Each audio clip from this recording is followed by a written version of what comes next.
Today, I'm speaking with Tom Brinegar, who sold his 30-year-old company earlier this year in 2024, alongside his three business partners. Tom was both an owner and the CFO during the sale process, and he discusses how a sale is much more than a transaction. They balance their goals for market value with finding an ideal new home for their team to ensure their company's legacy. Join us as we explore the unique challenges and insights involved in successfully navigating a business exit from the perspective of both an owner and a CFO. Tom, you recently exited your business, Peak Resources. Can you just talk about the key factors in that exit for you?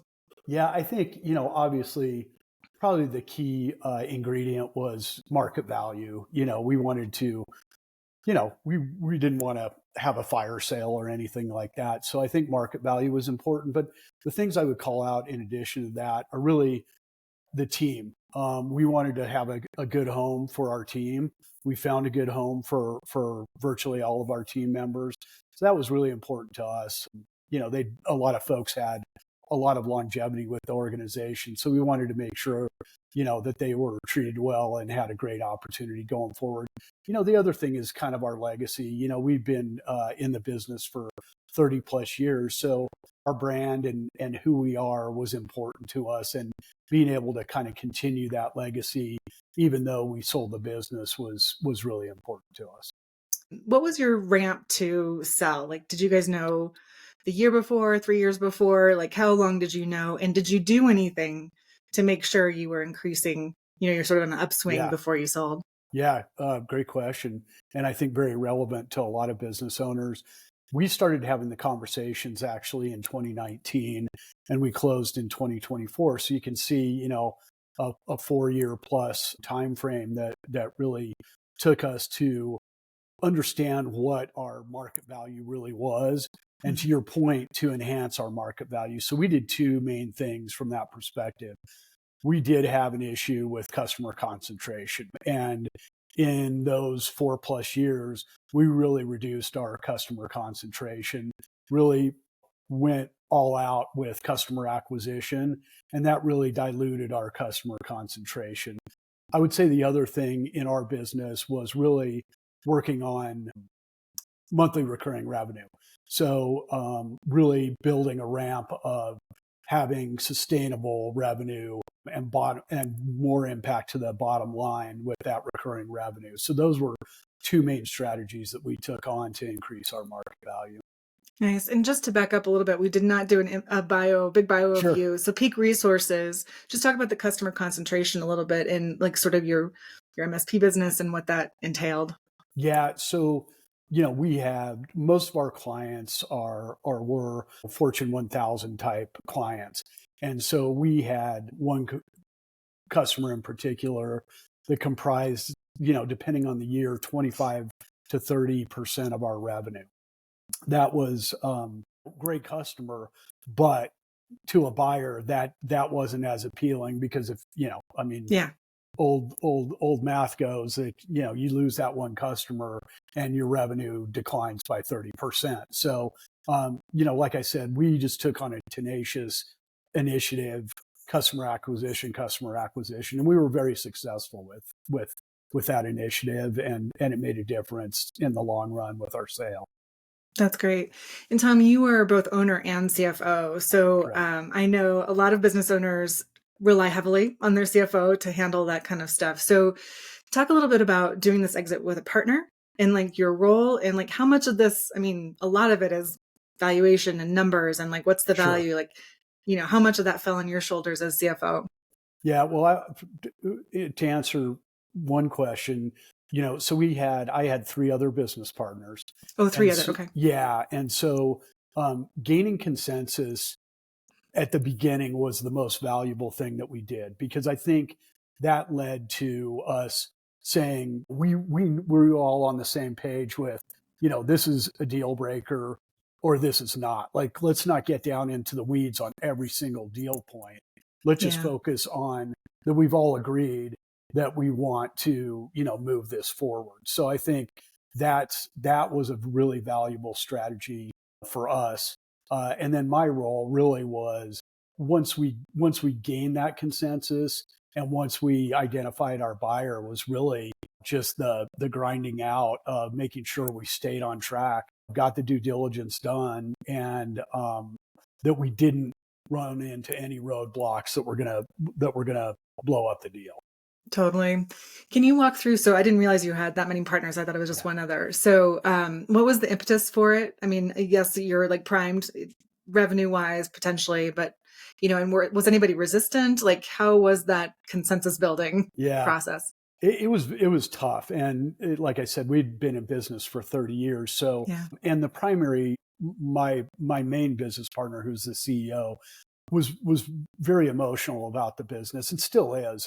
He's Mm. still involved with the acquiring company, and that was super valuable. But it did take some time to kind of transition into the reality of that we all wanted to, we all wanted that same goal of selling the business, and kind of keeping, like I said before, keeping that on track and making sure that, we continued for him to feel good about this acquisition. I think one of the biggest things, we had such a great buyer, and they were culturally very aligned with us. And I think that's where, we took it from a concept to a reality, because we aligned so well with their culture that I don't know if there was another partner out there that we could have had that same consensus and feeling like it was going to be a value to both sides. Right.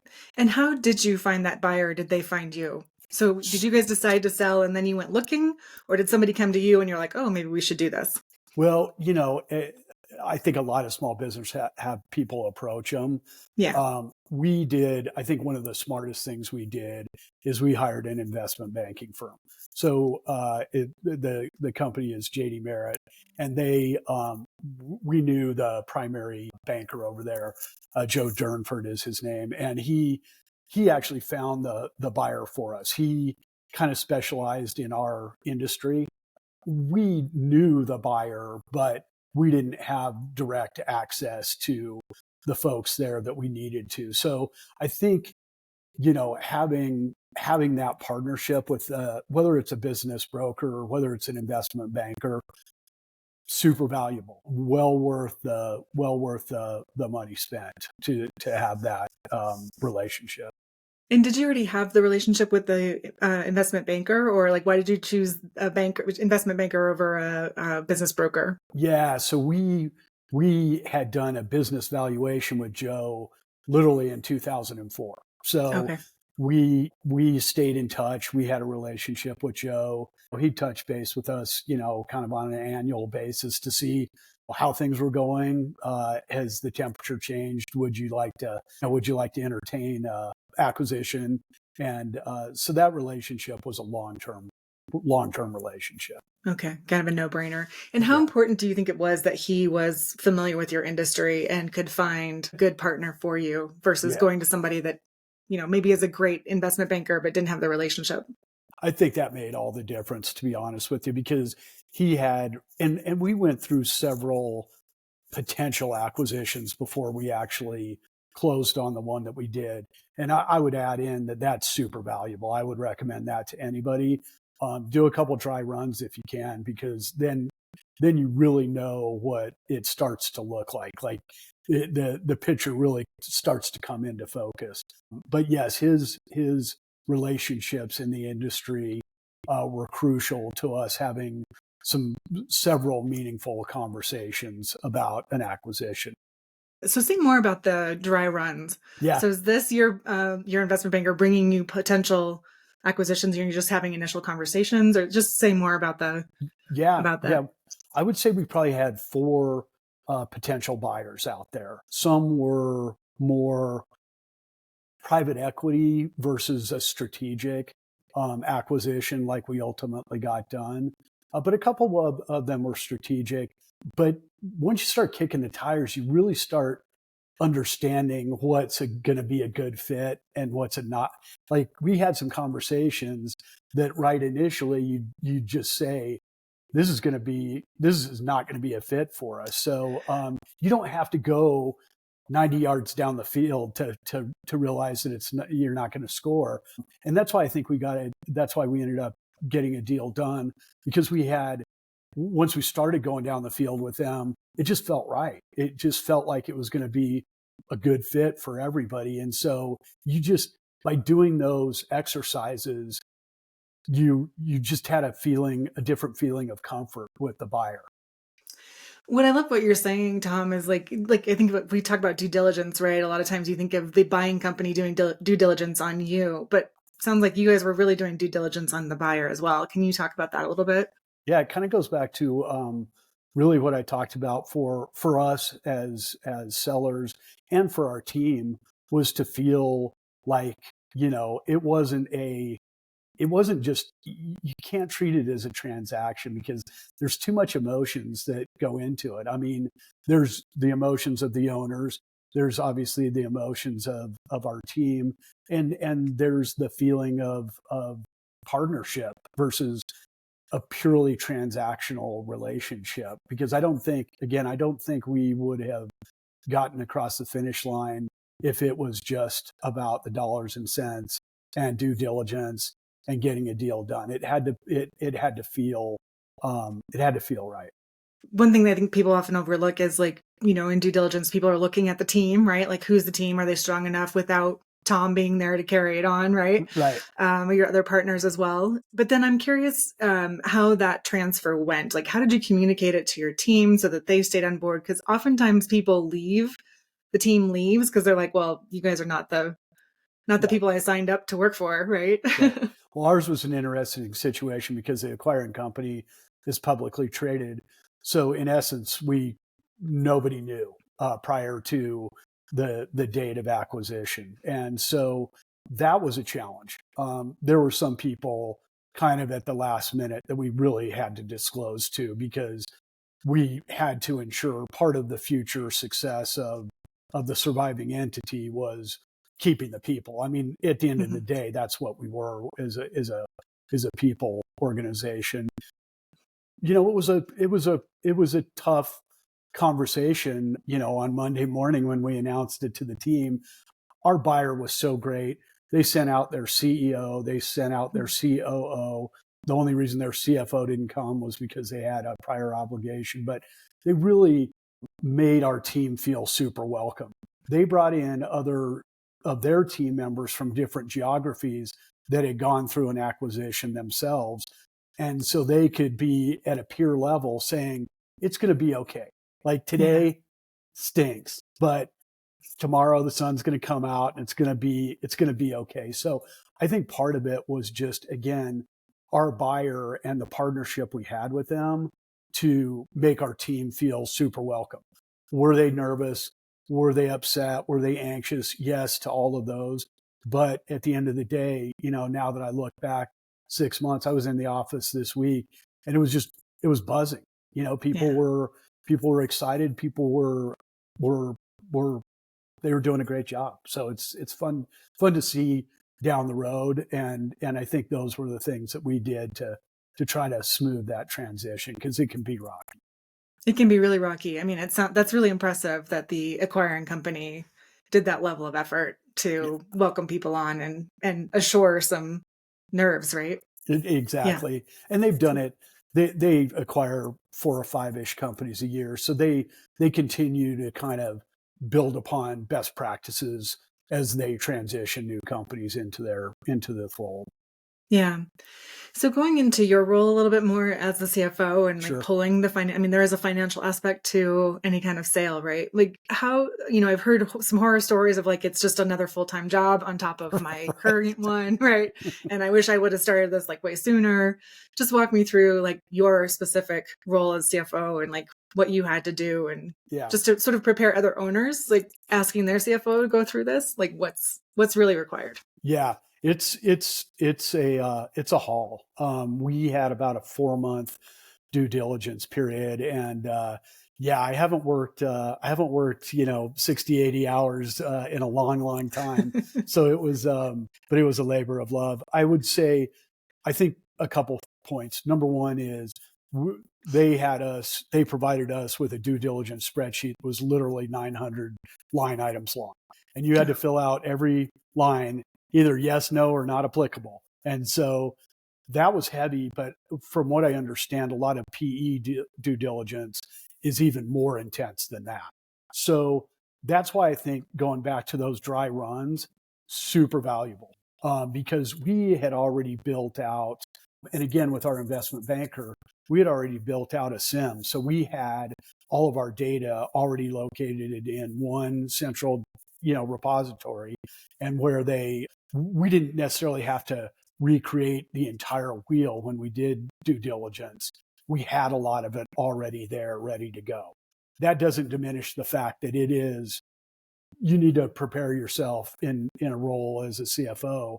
And it was even a little bit more challenging because we couldn't tell the team what was going on. So you still need a support team that's going to help you, because there are things that I needed my team to do. And, under the hidden agenda that it was an audit or something like that, our bankers needed this or that. But again, kudos to our team. They did such a great job of supporting us through this, but it's a haul. Hindsight's always 2020. And now you are serving as a fractional CFO, right? At CFO selections, and potentially guiding other people through this process too. Right. What would you either wish you had done differently, or would you recommend that business owners and their CFOs think about for any kind of upcoming sale? Whether it's, and here's the thing too, like, I love that you guys started in 2019, but just like, how do you prepare early enough for this too? Yeah, honestly, I don't think you can prepare yourself too early. I mean, even though we had a 4+ year runway, I still feel like we could have even, if we had started really digging in 5 years before that, it just preps you for knowing what it's going to look like on the other side. So I think time and planning are a key to it. I would say make sure that you know your number. I think knowing what you're after is critical. I think we did a pretty good job of that. So I would say those are two things we did well, in addition to, gaining consensus among the partners. I think probably everybody feels like that day you close is like the end of days, and it's really not. And I think that's probably the thing that was most lacking for us was, on day one of the new world, kind of we floundered for a bit, to be honest with you, because it was like, okay, so that happened, but the world still goes on, right? Yeah. What's next? That kind of, dawning of a new age. But I think that's maybe the only thing that we didn't do a great job of, is saying, here's what the world looks like after close, and how can we best take advantage of that? What do we want to do? How do we want it to look? All of those things. I think that maybe was a little gap in our process. Yeah. And of course, that's part of what I'm trying to help people do, is to think about some of that earlier. Because typically I help people with that a year or two afterward, where they realize, after they've traveled and golfed and done the things Right. that, like, now what, right? But here's some of the resistance again, that I'm curious what your thought is like, well, in those 4 to 5 years that you're planning it, it's like, I'm trying to increase the value of my business. I'm trying to get all the stuff together. Like, I don't have time to think about that necessarily, or I don't think about that. So I'm just curious, like, had you started that process, how do you think things would have been different? I also think, like, the personal planning side of things too doesn't have to be the heavy lifting of like a due diligence, right? Yeah. Piece of it. But Yeah. Just curious how you think that might have gone. I think it's, instead of like just kind of thinking about it, it's like, how do you really make it meaningful? Because I thought a lot about it before, but then at the end of the day, I didn't really have necessarily a game plan. And so I didn't, as much as you can think about it, that's great. But how do you start experiencing something new? How do you actualize that, in a meaningful way? So when you get across that finish line, you have a little bit more of the tool set necessary, or the mindset, or whatever it is, the action plan to take on something that's going to be meaningful to you, whatever that is. It might Yeah. be golfing and vacationing, but for us, we're not there. So Not I think, ready. yeah, that planning would have been valuable in advance, and having it be more than just kind of an exercise in thinking. I think that's actually a really good point, because it's like, okay, you can have all the ideas and all the things, but to your point, like day one of I don't own peak resources anymore, Right. right? It's like, oh, what do I actually do today? How do I make my ideas concrete, right? That's good. Exactly. Very Yeah. true. Yeah. I didn't mean to take us off a tangent there. Were there other things that you would recommend to people to think about? Maybe not on the personal side. How do you, I mean, you guys had a good relationship with a broker, but like, what do you look for in somebody to help you, Yeah, like broker a deal or find a good partner? I think the parties that I would call out are, we talked about the investment banker. The other key, and I don't think we did an A+ job here, and it was on us more than the other side. But your attorney is hugely valuable Mhm. and what we didn't do is sit down with our attorney in advance and explain to them what our business was, who our customers were, who our suppliers were, what our team looked like. We just jumped into it, and at the end they were pressing on some issues that really weren't issues, and they probably should have pressed us on some issues that maybe we didn't think were issues, but in the post-close world kind of could have been an issue. They didn't. Mm, They all got resolved in the end, but I would just say maybe having a longer term relationship with your attorney in advance of a sale would be very valuable. The other thing that we did, which I think was really smart, was we bought what's called a reps and warranty insurance policy, which mhm. just kind of, we didn't feel like we disclosed everything. There's no reason to not disclose everything to your buyer. We disclosed everything, but you just never know on the other side of, is it going to be adversarial for whatever reason. So we bought insurance that covered our reps and warranties, and I think Mhm. it was a pretty small price for hopefully a lot of not waking up in the middle of the night worrying about reps and Yeah. warranties. Some So peace of mind. Yeah. yeah, Just knowing, yeah, oh, in case you missed a T crossing or something somewhere along the way inadvertently. Yeah. That's big smart. time. Yeah, I want to just go back really quickly before we wrap up here on the attorney. Interesting that you just would have given them more of the download for them. I don't want to put you on the spot or reveal any deal points necessarily, but I'm just curious, like how that would have like helped them guide you to know more about your business.